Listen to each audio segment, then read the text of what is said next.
A prisoner believed to have been released early to fight with Wagner mercenaries in Ukraine has been accused of committing a double murder in Russia after returning home from the war.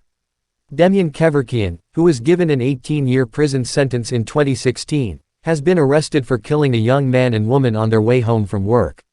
He denies the accusation. The BBC has learned he is not the only convict freed early to fight, pardoned and then accused of reoffending.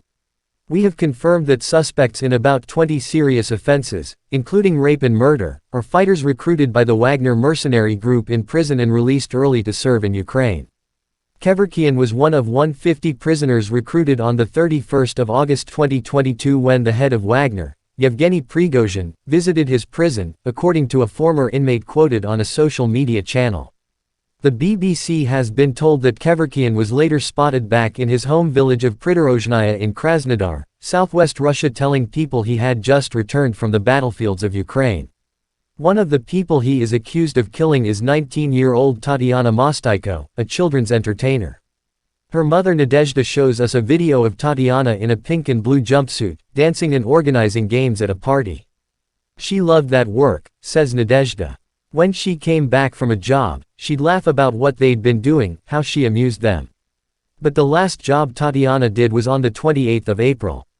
Her boss Kirill Chubko was driving her home when they got a puncture and pulled over onto the side of a road near the town of Berezanskaya, in southwest Russia.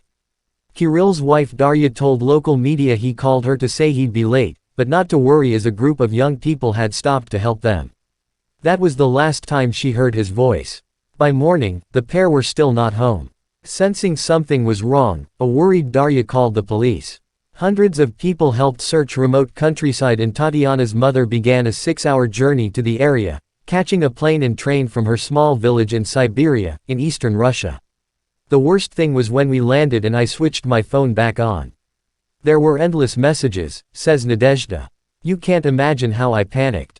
I hurled the phone away, because they could only mean one thing, that it was all over. It was animal fear. I can't describe it.